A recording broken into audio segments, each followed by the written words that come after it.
Hello दोस्तों, इस वक्त मैं मुंबई के नेहरू सेंटर में हूँ और मेरे सामने देश के प्रख्यात कलाकार रामजी शर्मा बैठे हुए हैं। बहुत दिनों के बाद मुलाकात हुई, हालचाल पूछा और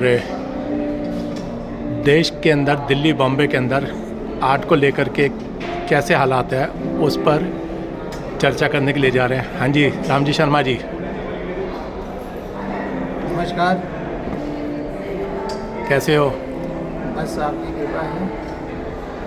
अच्छा, ये बताओ कि आपको पेंटिंग करते हुए काफ़ी साल हो गए, तो पहले में और अब में क्या फ़र्क है? देखिए, पेंटिंग जो है एक कविता है। पहले और अब का सवाल नहीं है। यहाँ पे आपको कविता करनी आनी चाहिए और कविता सुनाने के लिए आपको एक प्लेटफॉर्म की ज़रूरत होती है, जहाँ पे हज़ार लोगों के सामने आप उस कविता को प्रस्तुत कर सकते हैं। उसी तरह पेंटिंग जो है एक कविता की तरह है। आप इसको प्रस्तुत करते रहिए, चाहे दिल्ली हो, बेंगलोर हो, मुंबई हो, अहमदाबाद हो, दुबई हो, कहीं भी। आपके अगर अंदर आर्ट है, कला है, तो आप अपने आर्ट को डिस्प्ले करते रहिए। आप बिल्कुल मत सोचिए कि भाई माहौल ऐसा हो गया है, मार्केट ऐसा हो गया, ऐसा कुछ नहीं। आर्ट की खुशबू है, कब कहाँ किसको पसंद आ जाए कहा नहीं जा सकता। आप किसी को ब्लेम नहीं कर सकते कि भाई दिल्ली अच्छा है, मुंबई अच्छा है, मद्रास अच्छा है, ऐसा कुछ नहीं है। आपके काम में दम होगा, दुनिया देखती है, ज़रूर देखती है, खरीदती भी है। तो आप अपने मन से ये भ्रम, ये डर, आप सारे आर्टिस्टों को मैं बोल रहा हूँ, आप निकाल दीजिए। दुनिया में रहना है तो आपको मार्केट में रहना है। मार्केट में हर चीज़ बिकती है, हर चीज़ बिकती है। तो क्या आपकी कला, आपका संगीत, आपका सौंदर्य नहीं बिक सकता? बिल्कुल बिकता है। आप हर चीज़ के चाहने वाले इस दुनिया में हैं। तो राम जी ये बताओ जी, कोरोना के बाद में बहुत सारे कलाकार मार्केट में आ गए हैं। अब उनकी आर्ट को देखें, दूसरी आर्ट को देखें तो कंपैरिजन करना बड़ा मुश्किल हो जाता है।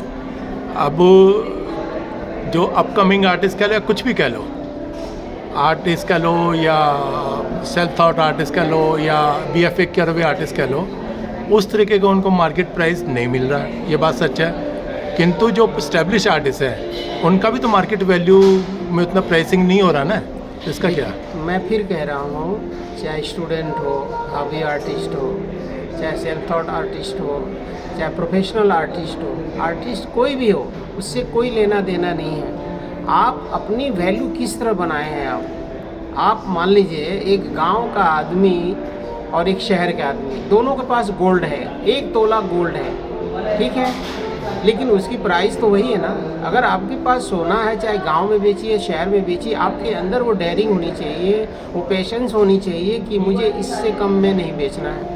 अब रही बात मजबूरी की, अब आप अगर मजबूरी में कोई चीज़ बेच देते हैं तो करोड़ों की चीज़ आप लाख में बेच दोगे और लाख रुपए की चीज़ आप 1000 रुपये में बेच दोगे। तो जो नए बच्चे हैं, स्टूडेंट हैं, राम जी ये बात देखो कि किसी कलाकार ने कोई पेंटिंग बनाई और जो टोटल इसी पे डिपेंड है, तो उनके बारे में क्या कहोगे? ये उनको देखो, पेंटिंग की जो दुनिया है, ये ऐसा नहीं है कि भाई सुबह आपने दुकान खोला और शाम को बिक गया। ये कोई भाजी मार्केट नहीं है, सब्जी मार्केट नहीं है कि आप 1 घंटे का धंधा है, ऐसा कुछ नहीं। ये एक जर्नी है। आप इस पे आप ये मत समझिए कि मैं पेंटिंग बेच के ज़िंदगी गुजार सकता हूँ, ऐसा कुछ नहीं है। आप गुजार भी सकते हो, नहीं भी गुजार सकते हैं। क्या आपको दुनिया पसंद करती है? क्या अगर दुनिया आपको पसंद करती है, आपके काम को पसंद करती है, तो आप कीजिए। अगर आपके काम को नहीं पसंद करती है तो आप अपनी लाइन चेंज कर दीजिए। सबसे बड़ी बात, आपकी पहचान आपसे नहीं है, आपकी पहचान आपके काम से। अगर दुनिया आपके काम को पसंद करती है तो आप पेंटिंग हो चाहे कोई भी फील्ड हो। पर रामजी शर्मा जी, जिस तरीके से आप बता रहे हो जी, पर आज की डेट में तो मुझे नहीं लगता कि कोई इतना सब्र कर ले, 10 साल 15 साल का स्ट्रगल कर ले। तो ठीक है ना, जो चलता रहा वो कलाकार हो गया, जो ठहर गया वो बेकार हो गया। कोई ज़रूरी नहीं है। ये तो पैसेंस वाली बात है ना। आर्ट हर आदमी लता मंगेशकर, मोहम्मद रफ़ी तो नहीं हो सकता। तो उसी तरह कलाकार एक पैदा होता है और ये एक सफ़र मांगता है। तो जो सफ़र में रहा वो मंजिल तक पहुँचेगा। और जो नहीं सफ़र में रहा वो घर पर बैठा रहेगा। तो सफ़र में कब तक रह करके इंतजार करें? ज़िंदगी ख़त्म हो जाए। अब आप हमें देखो, मैंने पूरी ज़िंदगी इस आर्ट वर्ल्ड में मैंने गुजारा है। हमने कोई दूसरा काम तो है नहीं किया, और इसी में 40 साल 45 साल मुंबई में हो गए हमें। घर है, परिवार है, बच्चे हैं हमारे, सब कुछ इसी से चल रहा है। तो आप अपने काम को मजबूत कीजिए ना। बाकी आप ये मत समझिए कि बस सुबेरे पेंटिंग लगाया और कल बिक जाएगा और लोग आपको करोड़ों रुपया दे देंगे, ऐसा नहीं है। पर 40 साल के अनुभव में जी, ट्रेंड तो ये चल रहा है कि अभी पेंटिंग बनाई, लगाओ और बेचो, बिक हाँ, गई। बिल्कुल लोगों की सोच यही बन गई आज की। यही है पर एक चीज़ और बताओ, ये जो क्यूरेटर बने हुए हैं, जी। आर्ट क्रिटिक बने हुए हैं, यस, और अपने आप को आर्ट प्रमोटर बने हुए हैं, उनके बारे में क्या बताओ? इनके बारे में एक प्लस पॉइंट भी है, मैं आपको बता दूं। देखो, आप अगर इंडिविजुअल किसी एक, मान लीजिए आप जहांगीर आर्ट गैलरी में आप एक शो करने जाते हैं, आपका जहांगीर में एक शो का नंबर कब आएगा? 5 साल में। 5 साल के बाद एक आर्टिस्ट जाएगा तो 5 साल बैठ के वो अपनी ज़िंदगी कैसे गुजारेगा, कहाँ से गुजारेगा?